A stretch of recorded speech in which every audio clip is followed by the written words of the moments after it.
हम लोग कर रहे हैं एक्सरसाइज 9.1 क्लास 10th का सीबीएसई बोर्ड का 9th क्वेश्चन। ठीक है, समझ में आ रहा है? चलो, क्वेश्चन क्या है? सबसे पहले हमें क्वेश्चन पढ़ना है, फिर इमेज करना है कि क्वेश्चन क्या रहा है। 9th क्वेश्चन में कह रहा है the angle of the elevation of the top of the building from the foot of the tower. यहाँ पे दो चीजें हैं, एक तो टावर है और एक बिल्डिंग है। अब या तो बिल्डिंग बड़ी होगी या टावर बड़ी होगी। ठीक है, तो जनरली टावर बड़ा होता है, बिल्डिंग छोटी होती है। हम लोग भी अपने आसपास देखते हैं तो टावर ऊंचे ऊंचे लगे रहते हैं और बिल्डिंग छोटी होती है। तो चलो, एक साइड ये हो गया आपका टावर और ये हो गया आपका बिल्डिंग। ठीक है, तो क्वेश्चन क्या कह रहा है? क्वेश्चन कह रहा है the angle of the elevation. अब एलिवेशन एंगल कब बनता है? जब हम नीचे खड़े हो, देख ऊपर हो रहे। ठीक है, तो लैंग्वेज भी साफ सुथरी है। वो कह रहा है the angle of the elevation of the top of the building. Building का एलिवेशन एंगल बन रहा है टॉप का, कहां से? From the foot of the tower, tower के नीचे से। अच्छा, आपको नहीं समझ में आया, मान लो कि कहां से नीचे से, तो अगर बिल्डिंग के नीचे खड़ा होगा तो कैसे देखेगा? वो तो एलिवेशन एंगल थोड़ी देख सकता है, ऐसे करेगा तो वो तो सीधा सीधा बन जाएगा। तो वो पक्का दूर से बन रहा होगा क्योंकि एंगल की वैल्यू भी कम है। तो यहाँ के टावर के नीचे से बिल्डिंग के टॉप का एलिवेशन एंगल बन रहा है। कितना बन रहा है? 30 डिग्री। ठीक है, 30 डिग्री। अब एलिवेशन एंगल हमेशा क्या बनता है? हॉरिजेंटल लाइन के साथ, जो कि नीचे होती है। तो हमने ये हॉरिजेंटल लाइन बना ली, इसके साथ ये साइड ऑफ लाइन है, वो कितना बना रहा है? 30 डिग्री। ठीक है, अब आगे क्या कह रहा है क्वेश्चन? आगे कह रहा है and the angle of elevation the top of the tower. अब टावर के टॉप का एलिवेशन एंगल बन रहा है कहां से? From the foot of the building, building के नीचे से। अब व्यक्ति ने क्या किया? यहां था, यहां से वॉकिंग की और कहां आ गया? यहां आ गया। अब यहां से फिर सर ऊपर उठा के कहां देख रहा है? टावर के टॉप को देख रहा है। तो टावर के टॉप का जो एलिवेशन एंगल बन रहा है वो कितना बन रहा है? कितना कह रहा है क्वेश्चन में? 60 डिग्री। आ गई बात समझ में? तो ये 60 डिग्री एंगल हो गया।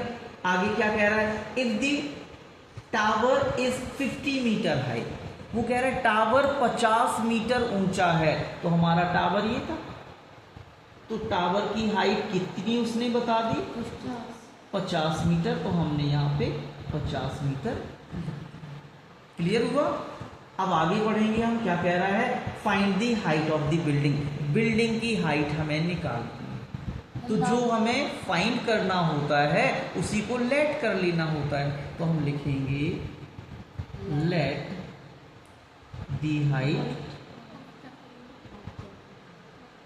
ऑफ द बिल्डिंग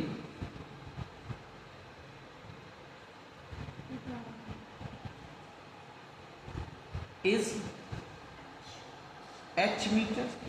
ठीक है, तो ये हाइट हमने क्या कर ली? h metre late. ठीक है, अब हमें ये दो ट्राइंगल यूज करने हैं। परपेंडिकुलर निकालना है, हाइट निकालनी है, इसका मतलब परपेंडिकुलर निकालनी है। दोनों ट्राइंगल में बेस कॉमन है, तो हम परपेंडिकुलर और बेस। ठीक है, 10 लगेगा। सीधी सी बात है कि परपेंडिकुलर और बेस जब यूज करते हैं तो क्या लगता है? tan theta. तो हम tan थीटा यूज करेंगे। पहले तो मार्किंग कर देंगे कौन सा ट्राइंगल क्या है, तो नाम रख देते हैं ABC। ये हो गया नामकरण। दूसरे वाले का AB तो कॉमन रहेगा, C हो गया, तो हम यहाँ पे D कर देंगे। अच्छा, हम चाहें तो बेस को भी लेट कर सकते हैं। हम AB को भी दिखा सकते हैं कि ये जो डिस्टेंस है वो x है, y है, कुछ भी लेट कर ले। और अगर नहीं लेट करना है तो हम बेस की जगह AB यूज करेंगे। तो हम चलो AB ही यूज कर रहे हैं। किसी भी ट्राइंगल को पहले लिया जा सकता है। अगर हम ABC यूज करेंगे तो एंगल हमारा थीटा कितना हो जाएगा? 30 डिग्री। और हमारा राइट एंगल कहाँ बन रहा होगा? B पे। और जब हम बड़ा वाला यूज कर रहे होंगे ABD वाला, तो एंगल कितना यूज होगा? 60। और राइट एंगल कहाँ बन रहा होगा? A पे। बात समझ में आई? हम दोनों ट्राइंगल्स को बारी बारी यूज़ कर लेंगे। अच्छा, यहाँ पे हमें वैल्यू दी गई है 50, तो हम पहले बड़े वाले को ही यूज़ करें तो ज़्यादा अच्छा। ऐसा नहीं है कि इसी को करना ही है, आप इसे भी यूज़ कर लेते हो तो हम इक्वेशन दे के छोड़ सकते हैं, लेकिन यहाँ पे वैल्यूज़ है तो यहाँ से आंसर्स भी जल्दी आएंगे, तो हम इसी को यूज़ करेंगे। तो हम सबसे पहले क्या करेंगे, ए बी बी को यूज़ कर ले रहे हैं बड़े वाले, तो हम लिखेंगे by triangle A B D. ठीक है, अभी बात हुई थी tan थीटा का प्रयोग करना है, यूज़ करना है, तो हम tan थीटा लिख ले रहे हैं। tan थीटा क्या होता है, परपेंडिकुलर अपॉन बेस। ठीक है, थीटा कितना यूज हो रहा है, 60 डिग्री। इस ट्राइंगल में ए बी डी में 60 डिग्री थीटा यूज हो रहा है, तो हम थीटा कितना रख देंगे, 60। ठीक है, परपेंडिकुलर कितना है इसका, ए डी, ए डी हमारा परपेंडिकुलर। बेस कितना है, ए बी। tan 60 की वैल्यू क्या होगी, root A D. A D कितना है हमारा, 50 मीटर, तो ये 50 यूज कर लिया। ए बी हमने कुछ नहीं माना, तो ए बी को हम ए बी ही रखेंगे। इसके नीचे कुछ नहीं है तो 1 मान लेंगे, क्रॉस मल्टीप्लाई करेंगे तो आ जाएगा √3 ए बी इक्वल 50। हम ए बी की वैल्यू निकाल लेंगे 50 अपॉन √3। इसे इक्वेशन फर्स्ट करके छोड़। अब आपके मन में आ रहा होगा कि इसका रैशनलाइजिंग नहीं करना है कैसे। अगर आगे कैलकुलेशन होनी है तो हम पहले किसी चीज को ज्यादा सॉल्व ना करें, ठीक है ना भाई, फाइनल में सब कुछ हो जाएगा, तो इसे ऐसे ही रहेगा। ठीक है, अगर अभी फाइनल आंसर चाहिए होता, वो कह रहा होता ए बी कितना है, तो हम इसे रैशनलाइज भी करते और जो आंसर आता वो बता देते। लेकिन हमें पता है कि हमें ये नहीं चाहिए है, हमें निकालना क्या है, हमें बिल्डिंग की हाइट निकालनी है, तो अभी कैलकुलेशन और होगी, तो इसे ऐसे ही छोड़ते हैं, बाद में रैशनलाइजिंग जैसा भी हो रहा होगा हम कर लेंगे फाइनल में। ठीक है, चलिए तो हम सेकंड ट्राइंगल यूज करेंगे, कौन सा, ए बी सी। तो हम लिखेंगे now by triangle A B C. ठीक है, फिर से हमें बेस और परपेंडिकुलर यूज करना है, तो tan थीटा यूज करेंगे, तो tan थीटा इक्वल क्या होता है, परपेंडिकुलर अपॉन बेस। क्लियर हुआ? यहाँ इस वाले ट्राइंगल में थीटा कितना है, 30 डिग्री, तो हम यहाँ पे tan 30 लिखेंगे।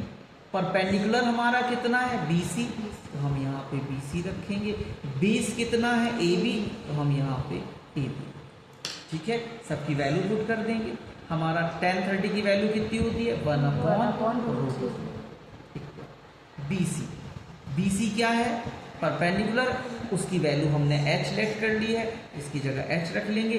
AB की वैल्यू फर्स्ट इक्वेशन में हम निकाल चुके हैं, तो हम इक्वेशन फर्स्ट से AB की वैल्यू कितनी रख देंगे, 50/√3, क्रॉस मल्टी।